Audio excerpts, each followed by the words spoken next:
6 जुलाई 2026। पश्चिमी Siberia, Ukraine की सीमा से लगभग 1700 मील दूर। यह है ओम्स्क ऑयल रिफाइनरी रूस की सबसे बड़ी रिफाइनरी है और कच्चे तेल के प्रसंस्करण तंत्र का अहम हिस्सा है। ये रूसी अर्थव्यवस्था की जीवन रेखा है। यूक्रेन के युद्ध क्षेत्र के पास कई रूसी रिफाइनरियों पर ड्रोन और मिसाइल हमले हुए, लेकिन ये रिफाइनरी हमेशा सुरक्षित रही।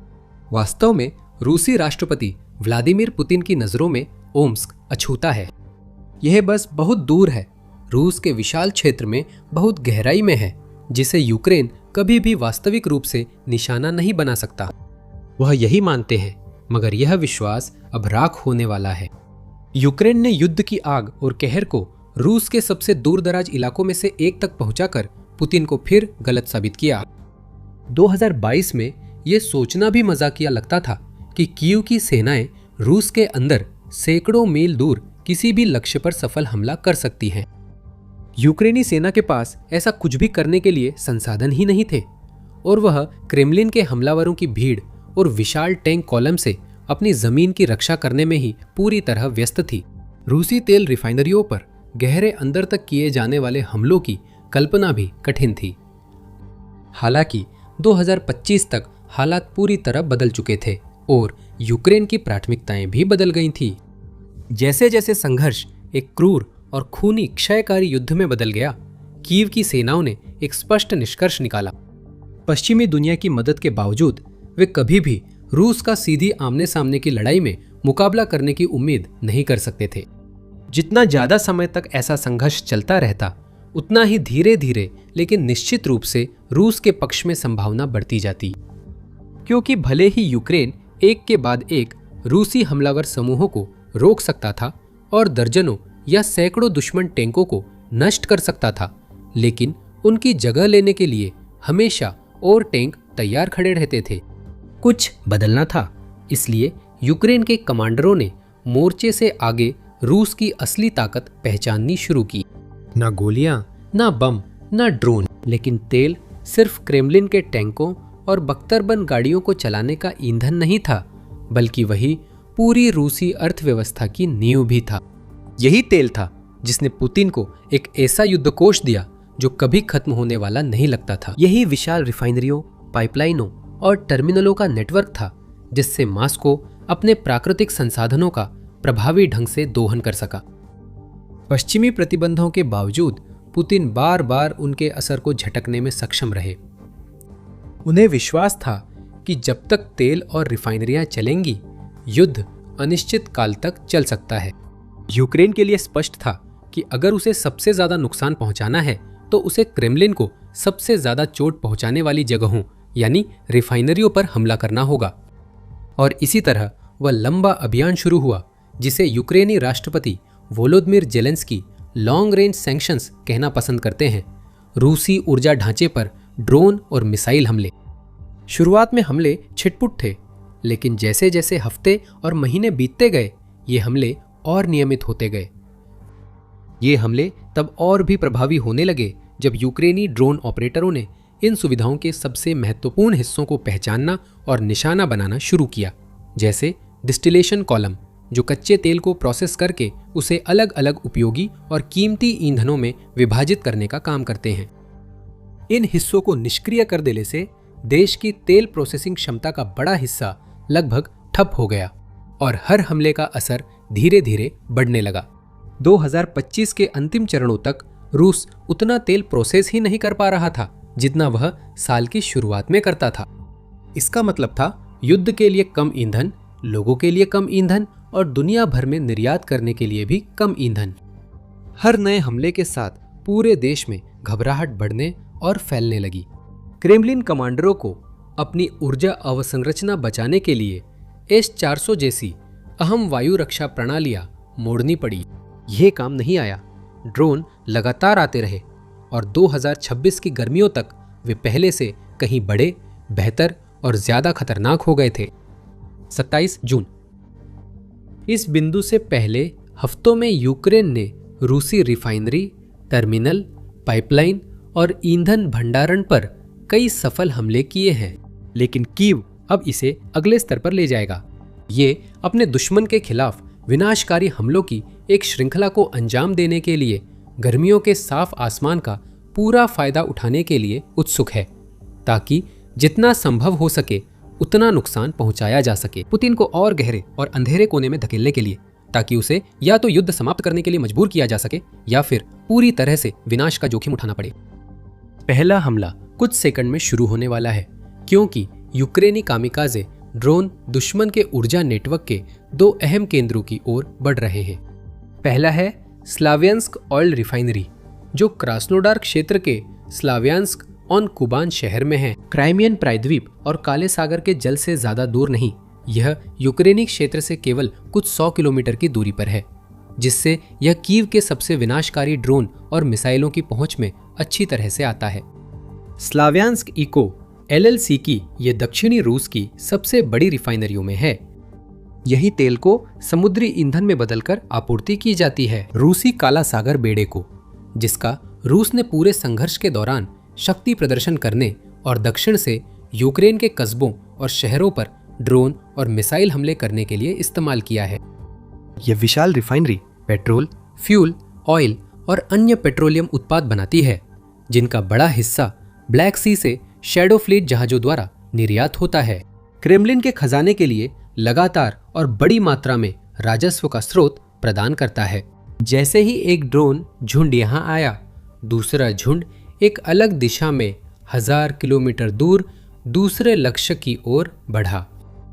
यारोस्लावल की स्लावनेफ्ट यानो रिफाइनरी मॉस्को से 150 मील उत्तर पूर्व और यूक्रेन से 400 मील दूर है। यह रूस की सबसे बड़ी रिफाइनरियों में से एक है, जो लाखों टन कच्चे तेल का हर साल प्रसंस्करण करती है।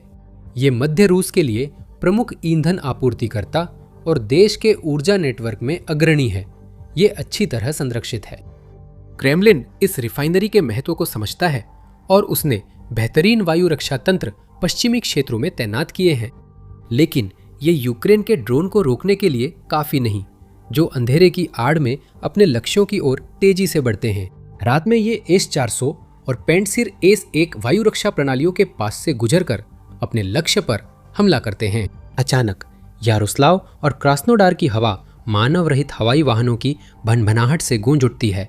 स्थानीय निवासी अपने बिस्तरों से उठकर खिड़कियों की ओर भागते हैं और अपने फोन उठाकर उस अफरा तफरी को रिकॉर्ड करने लगते हैं, जो वे जानते हैं कि अब होने वाली है। रूसी रडार आखिरकार सक्रिय हो जाते हैं जब उनकी स्क्रीन पर कई संकेत दिखाई देने लगते हैं और वायु रक्षा प्रणालियां आने वाले खतरों को रोकने के लिए आखिरी हताश कोशिश में सक्रिय हो जाती हैं। लेकिन ये सब बहुत कम और बहुत देर हो चुकी है, क्योंकि कई ड्रोन दोनों ठिकानों की सीमाओं को पार कर उनके कुछ महत्वपूर्ण हिस्सों से सीधे टकरा जाते हैं और दोनों जगहों पर आग और धमाके हो जाते हैं। लपटें उठती है और घना धुआं सितारों को ढक लेता है। झटकों की गूंज दूर दूर तक महसूस की जाती है और इस हमले का असर सिर्फ शारीरिक ही नहीं बल्कि मानसिक भी है, क्योंकि यूक्रेन ने एक बार फिर रूस को साबित कर दिया कि वो बिना किसी रोक टोक के कार्रवाई कर सकता है। इससे फर्क नहीं पड़ता कि क्रेमलिन क्या करता है या वो अपनी रिफाइनरियों की रक्षा कितनी अच्छी तरह करने की कोशिश करता है। कीव की सेनाओं के पास किसी भी समय अपनी पसंद के अनुसार लगभग किसी भी रिफाइनरी पर हमला करने के साधन हैं और वे एक ही समय पर पूरी तरह अलग अलग क्षेत्रों में अलग अलग जगहों पर भी हमला कर सकते हैं और रूस उन्हें रोकने के लिए कुछ भी नहीं कर सकता। अगर रूसी उच्च कमान को लगा कि यही गर्मियों में यूक्रेन के हमलों की चरम सीमा है, तो वे जल्द ही अपनी गलती समझेंगे, क्योंकि यह अभियान का चरम नहीं था, यह तो बस शुरुआत थी। 5 जुलाई। पिछले हमले के बाद मुश्किल से 1 हफ्ता बीता है और यूक्रेन की मानव रहित प्रणालियों की सेना पहले ही अपने अगले मिशन पर निकल पड़ी है। फिर से उनके निशाने पर कई अहम लक्ष्य हैं जो दुश्मन के ऊर्जा नेटवर्क के अहम हिस्से हैं। उनमें से एक उनके लिए बहुत जाना पहचाना है, यारोस्लावल की स्लावनेफ्ट यानो सुविधा, वही रिफाइनरी जहां हाल ही में आग लगी थी। यह जगह हर साल 1.5 करोड़ मीट्रिक टन कच्चा तेल प्रसंस्कृत करती है, जो हैरान करने वाला है। ये कोई हैरानी की बात नहीं है कि यूक्रेन इस लक्ष्य को कई बार निशाना बनाना चाहेगा, क्योंकि ये क्रेमलिन के लिए एक बहुत ही महत्वपूर्ण लॉजिस्टिकल आधार है, एक अहम केंद्र जो बड़ी मात्रा में ईंधन बनाता है और सीधे रूसी युद्ध मशीन में जाता है। इसी जगह को पिछले हमले के कुछ दिन बाद फिर निशाना बनाया गया, जब हवा में धुएं की गंध थी और धूल बस बैठ रही थी। यूक्रेन साबित करता है कि वह रूस को इस सुविधा की मरम्मत कर इसे फिर से पूरी क्षमता पर लाने की अनुमति नहीं देना चाहता। उसकी सेनाएं जब और जैसे चाहे बार बार हमला करती रहेंगी जब तक युद्ध चलता रहेगा। ऐसा ही हुआ। एक रात जो आम थी, सुबह के शुरुआती घंटों में नाटक और अफरा तफरी में बदल गई, क्योंकि कई यूक्रेनी ड्रोन ने रिफाइनरी और पास के तेल पंपिंग और प्रेषण स्टेशन पर भी हमला किया। एक बार फिर स्थानीय निवासी धमाकों की आवाज से जाग गए और हमले को होते देखने के लिए अपनी खिड़कियों की ओर दौड़ पड़े। कई लोगों ने तस्वीरें ली और वीडियो बनाए और क्रेमलिन के आदेशों की अवहेलना करते हुए उन्हें सार्वजनिक रूप से ऑनलाइन पोस्ट किया ताकि पूरी दुनिया देख सके। यारोस्लावल के आसमान में फिर धुआं छा गया, क्योंकि रूस की वायु रक्षा प्रणाली फिर नाकाम रही। ठीक उसी समय कीव के और ड्रोन एक और लक्ष्य की ओर बढ़ रहे थे, जो स्लावनेफ्ट यानोव से कई 100 मील उत्तर पश्चिम में था। नोवाटेक, रूस के लेनिनग्राद क्षेत्र में उस्त-लुगा टर्मिनल। सेंट पीटर्सबर्ग के पास फिनलैंड की खाड़ी पर स्थित उस्त-लुगा रूस के प्रमुख निर्यात केंद्रों में है, जो ऊर्जा प्रसंस्करण और शिपिंग दोनों का कार्य करता है। यह गैस संयंत्र में उत्पादों को जेट ईंधन और गैस ऑयल में प्रोसेस कर बाल्टिक सागर से अंतरराष्ट्रीय बाजारों में निर्यात किया जाता है। और अगर सटीक रूप से कहे तो जब यह अपनी पूरी क्षमता पर काम करता है, उस्त-लुगा रोजाना लगभग 7 लाख बैरल तेल संभालता है और सिर्फ 2025 में ही इस साइट से सालाना तेल उत्पादों का निर्यात 3.3 करोड़ टन के करीब पहुंच जाएगा। इसका स्थान इसे रूस के लिए एक महत्वपूर्ण रणनीतिक संपत्ति बनाता है, लेकिन साथ ही यह यूक्रेन के लिए एक बड़ा और उच्च मूल्य का लक्ष्य भी है। यहां हमला करना सिर्फ रूस की घरेलू ईंधन आपूर्ति पर दबाव नहीं, बल्कि उन वित्तीय जीवन रेखाओं को काटना भी है जिससे पुतिन यूक्रेन युद्ध पर लगातार खरबों रूबल खर्च कर पाए हैं। यहां भी दर्जनों यूक्रेनी ड्रोन आसमान में थे। लेनिनग्राद के क्षेत्रीय गवर्नर एलेक्जेंडर द्रोजदेंको ने बाद में बताया कि रूसी वायु रक्षा प्रणाली ने कुल मिलाकर 60 से अधिक यूएवी को नष्ट करने में सफलता पाई। हालांकि ये उस्त-लुगा को नहीं बचा सका, क्योंकि कई ड्रोन ने टर्मिनल पर कथित तौर पर हमला किया और पास के विजोत्स्क बंदरगाह तथा लुगा सैन्य प्रशिक्षण मैदान के बुनियादी ढांचे को भी नुकसान पहुंचाया। हमलों के बाद परेशान उच्च स्तरीय रूसी अधिकारियों ने सांत्वना पाने की कोशिश की, ये मानते हुए कि यूक्रेन की क्षमता की कोई न कोई सीमा जरूर होगी। निश्चित रूप से दुश्मन के ड्रोन भी एक हद तक ही जा सकते हैं, और इसका मतलब था कि भले ही यूक्रेन के पास स्थित रिफाइनरी और अन्य बुनियादी ढांचे खतरे में हों जो दूर है, जैसे साइबेरिया के सबसे गहरे इलाकों में, वे दुश्मन के यूएवी से सुरक्षित रहने चाहिए। लेकिन यूक्रेन जल्द ही साबित करने वाला था कि वह बयान गलत था। ओम्स्क साइबेरिया का तीसरा सबसे बड़ा शहर और रूस की सबसे बड़ी रिफाइनरी वाला शहर है। दशकों से इस रिफाइनरी को पूरे रूसी संघ में सबसे सुरक्षित औद्योगिक सुविधाओं में से एक माना जाता था। 1950 के दशक में सोवियत संघ के स्वर्ण युग के दौरान इसका निर्माण किया गया था। इसकी स्थिति ने इसे साइबेरियाई क्षेत्र का समर्थन करने के लिए एक महत्वपूर्ण परिवहन और प्रसंस्करण केंद्र बना दिया था। इसने इसे रूस के पश्चिमी दुश्मनों और नाटो की सीमाओं से 1000 मील से ज्यादा दूर कर दिया था। इसलिए सबसे खराब हालात में भी, जैसे नाटो से युद्ध, रूस आश्वस्त था कि ओम्स्क रिफाइनरी पर हमला लगभग असंभव था। यूक्रेन युद्ध शुरू होने पर मॉस्को के उच्च वर्ग ने नहीं सोचा था कि कीव की सेना के पास इतना आधुनिक उपकरण होगा कि वह दूर तक हमला कर सके। ड्रोन युद्ध के युग में भी यह सोचना मुश्किल था कि दुश्मन का यूएवी यूक्रेन से उड़कर फ्रंट लाइन पार कर खतरनाक कब्जे वाले इलाकों से गुजरकर सैकड़ों मील रूसी क्षेत्र में रिफाइनरी तक पहुंच सकेगा, क्योंकि उसे रास्ते में ही अपने लक्ष्य के करीब पहुंचने से बहुत पहले आसानी से पकड़ लिया जाता या मार गिराया जाता। सालों तक ये मान्यताएं सही थी, क्योंकि यूक्रेन के पास इतने दूर तक मार करने वाले ड्रोन नहीं थे, लेकिन वो उन पर काम कर रहा था। थोड़ा थोड़ा करके साल दर साल उसकी रक्षा उद्योग मजबूत होती गई और उसकी ड्रोन सेना भी। पहले के सिस्टम्स की रेंज सीमित थी, कई कुछ दर्जन मील उड़कर ही ऊर्जा खत्म हो जाती थी। हालांकि समय के साथ साथ ये सीमाएं कम होने लगी। नए ड्रोन आए जो 100, 200 फिर 300 मील तक जा सकते थे और वे यहीं नहीं रुके। यूक्रेन के प्रमुख ड्रोन निर्माता जैसे फायर पॉइंट लगातार सीमाओं को आगे बढ़ाते रहे और 2024 तक एक यूएवी क्या कर सकता है इसकी परिभाषा बदल दी। उन्होंने वाकई कुछ खास बना दिया था। फायर पॉइंट एफपी एक लंबी दूरी का केवल एक बार इस्तेमाल होने वाला हमला ड्रोन है जिसकी लागत लगभग 55,000 थी और जो 60 से 120 किलोग्राम वजनी वारहेड को 1000 मील दूर तक के लक्ष्यों तक पहुंचा सकता था। 2026 तक फायर पॉइंट ने FP-1 को और भी दूर तक जाने के लिए संशोधित कर दिया था। इसके डिजाइन को बेहतर बनाया, इसके एरोडायनामिक प्रोफाइल को फाइन ट्यून किया और इसमें अधिक ईंधन ले जाने की क्षमता बढ़ा दी थी। ऐसा करके इसने ओम्स्क ऑयल रिफाइनरी जैसे सैकड़ों नए लक्ष्य अपनी पहुंच में ले लिए जो पहले पूरी तरह से दूर माने जाते थे और यूक्रेनी सीमा से उतनी ही दूर हैं जितना न्यू ऑरलियंस लॉस एंजेलिस से।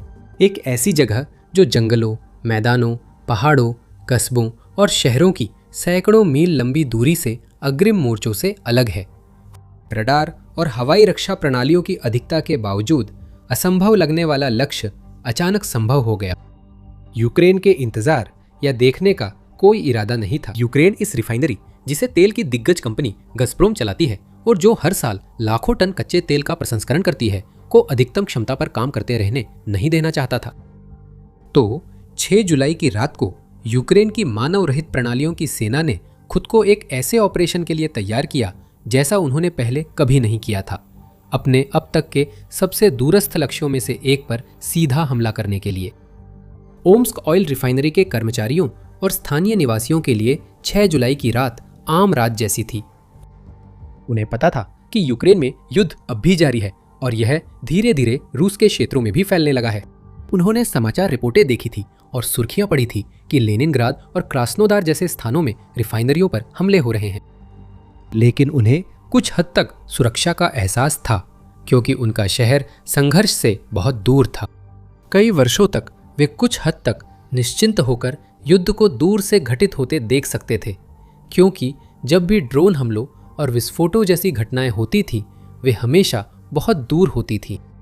इन लोगों ने कभी नहीं सोचा था कि उनका अपना इलाका भी पश्चिमी शहरों की तरह युद्ध का मैदान बन सकता है।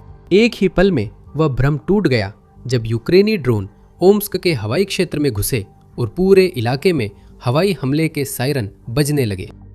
रूस के अन्य क्षेत्रों में सायरनों की आवाज सामान्य हो चुकी है, लेकिन ओम्स्क के निवासियों ने इसे पहली बार सुना। ये चौंकाने वाला था, लेकिन हालात और बिगड़ने वाले थे। ओम्स्क ऑयल रिफाइनरी के कर्मचारी बाहर निकले और यूक्रेन के FP-1 ड्रोन की तेज भनभनाहट के साथ अविश्वास से आसमान देखने लगे। स्थानीय निवासी भी अपने अपार्टमेंट की खिड़कियों की ओर दौड़ पड़े।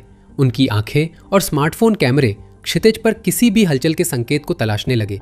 कुछ सेकंड बाद पहला ड्रोन लक्ष्य से टकराया, जोरदार विस्फोट हुआ और धुआं रात के आसमान में फैल गया। अगले कुछ मिनटों में और भी धमाके हुए जिनमें गोलियों की आवाजें और यहां तक कि हवा में एक SU-57 का 5वीं पीढ़ी का लड़ाकू विमान को भी देखा गया। स्थानीय सैन्य बलों ने आने वाले खतरे का मुकाबला करने के लिए अपने पास मौजूद सभी विकल्पों का इस्तेमाल किया, लेकिन कुछ भी काम नहीं आया। रूसी वायुसेना के सबसे उन्नत विमानों में से एक की तैनाती भी हमले को रोकने के लिए पर्याप्त नहीं थी। जैसे ही कई संशोधित FP-1 ड्रोन आसमान से नीचे उतरे, उन्होंने अपने लक्ष्यों को खोजा और उन पर तेज रफ्तार से बढ़े, टकराने पर विस्फोट किए और अपने पीछे विशाल भयंकर आग छोड़ दी। कई ड्रोन ने एलो आउट 11 रिफाइनिंग यूनिट को निशाना बनाया, जो शायद संयंत्र की सबसे अहम बुनियादी संरचना है। ये अकेले लाखों टन तेल प्रसंस्करण के लिए जिम्मेदार है, जबकि अन्य ड्रोन रिफाइनरी की प्रोसेसिंग कॉलम्स पर केंद्रित थे। मंजर जल्दी ही घबराहट और अफरा तफरी से भर गया जब आग की दीवारें आसमान में उठने लगीं और डरे हुए स्थानीय लोगों की चीखें हवा में गूंजने लगीं। स्थानीय गवर्नर विताली कोत्सेंको ने मैक्स ऐप पर कहा कि स्थिति नियंत्रण में है और अधिकतर यूक्रेनी ड्रोन मार गिराए गए हैं, लेकिन उनकी बातें ना तो आग और धुएं को छुपा सकी और ना ही वे उन तस्वीरों और वीडियो से मेल खाती थी जो जल्द ही ऑनलाइन फैल गई और चौंकाने वाले दृश्य दिखा रही थी। जब यूक्रेन का युद्ध ओम्स्क तक पहुंच गया, ओम्स्क पर हमले की गंभीरता को कम नहीं आंका जा सकता। ऊपरी तौर पर यह रूस की एक और तेल रिफाइनरी पर सफल हमला था। यह देश की सबसे बड़ी रिफाइनरी पर सीधा हमला था जो कई घरों और व्यवसायों को बड़ी मात्रा में ईंधन देती थी। ये रूसी संघ के 11 प्रमुख गैस उत्पादकों में अंतिम था जिस पर यूक्रेनी ड्रोन ने हमला किया। यूक्रेनी सशस्त्र बलों के जनरल स्टाफ ने अपनी ऑनलाइन रिपोर्ट में यह उल्लेख किया। यह क्रेमलिन के ऊर्जा क्षेत्र और अर्थव्यवस्था के लिए बड़ा झटका था जिससे तेल प्रसंस्करण और यूक्रेन से जंग जारी रखने की क्षमता प्रभावित हुई। हमले का तात्कालिक प्रभाव इस बात पर निर्भर करेगा कि वास्तव में कितना नुकसान हुआ है और रूस को उस नुकसान की मरम्मत करने में कितना समय लगेगा। लेकिन अगर हम गहराई से देखें और व्यापक तस्वीर पर नजर डालें तो इसका प्रभाव जितना दिखता है उससे कहीं ज्यादा बड़ा है, क्योंकि यह सिर्फ एक और हमला नहीं था, यह एक अभूतपूर्व हमला था उस जगह पर जिसे रूस हमले से अछूता मानता था। यह यूक्रेन की तरफ से सीधे पुतिन को एक संदेश था जिसमें उसे यह बताया गया कि उसके देश के सबसे गहरे और दूरस्थ इलाके भी अब सुरक्षित नहीं है। ये कीव का रूसी जनता को दिखाने का तरीका था कि जंग जितनी लंबी चलेगी उसका असर उनके घरों तक पहुंचेगा। सबसे बढ़कर यह इस बात का प्रदर्शन था कि 2022 में हालात किस कदर बदल गए हैं। यह कहना बेतुका लगता कि रूस पर ऐसा हमला हो सकता है और यह कहना तो उससे भी ज्यादा चौंकाने वाला होता कि इसे अंजाम यूक्रेन ही देगा। लेकिन 2026 में ऐसा हमला होना अब कोई हैरानी की बात नहीं है। ये अब आम बात हो गई है। ये नई सामान्य स्थिति है। यही इस युद्ध का नया तरीका बन गया है। अब सवाल ये नहीं है कि क्या यूक्रेन रूस के इतने अंदर तक हमला कर सकता है, बल्कि सवाल ये है कि कब करेगा। सिर्फ रूस की रिफाइनरियां ही खतरे में नहीं है। यूक्रेन ने $20,000 के ड्रोन से रूस के दसियों लाख डॉलर के शेडो फ्लीट टैंकर व परमाणु बम वर्षक विमान तबाह किया। स्क्रीन पर वीडियो क्लिक करें। मैं आपको अगले युद्ध के मैदान पर मिलूंगा।